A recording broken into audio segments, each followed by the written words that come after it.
So you grew up in Rochester. What's it like to play professionally in the town you grew up in? It's very, it's a great opportunity for me because I get to have my family and all of my friends, and some of my past coaches, they all come down to the games, and so that's the biggest thing right there, is having all that support from my family and all my friends. So who are the biggest influences on your game when you were growing up, or even up until this point? As I was growing up, I'd have to say my father was my biggest influence when I was young.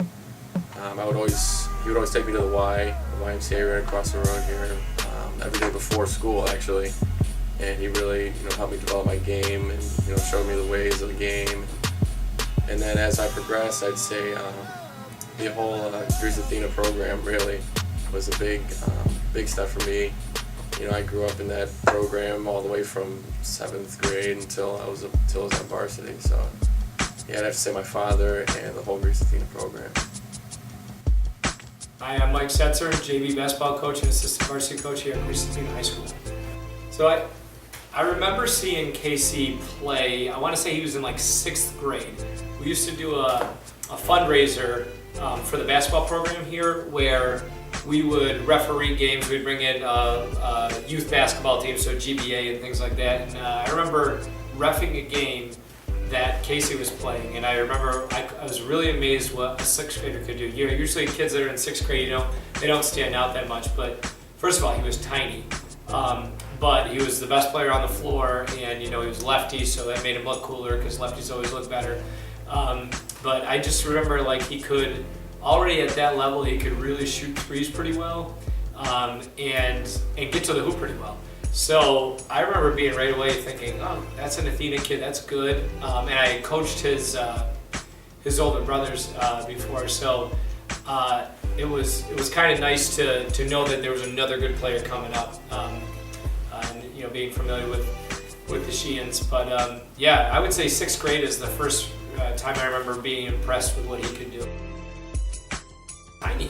He was really, especially 9th and 10th grade, he was really, really small. So it was kind of tough to tell where he was going to project, but you knew he was going to be really good. Being a smaller player, I can't necessarily do things like a power forward or a big man. So I have to be very skilled in other things. I have to shoot the ball well. I have to, one thing that actually sets me apart is my athleticism. That's how that's how I make up for my size, is my athletic ability.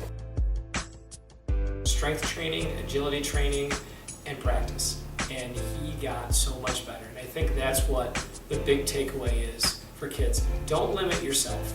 I'm only this, I can only play this position.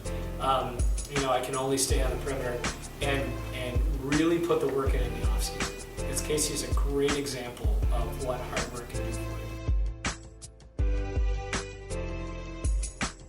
Went to the arena and watched Casey play, and he did not disappoint. He actually had 2 dunks. I think he finished with 11 or 13 points or something like that. And I think it was a really cool moment to see our kids say, wow, this is a guy that's went here, same school that I'm going to, and he's getting paid to play basketball. That's a pretty cool thing. For Greece, I think it really is a great opportunity for Greece basketball to really kind of glom onto the story and say, hey, look at what this kid did. He went to, it doesn't matter if he went to Athena or Arcadia or Olympia, some local kid went through the Greece GBA program, and look where he is now.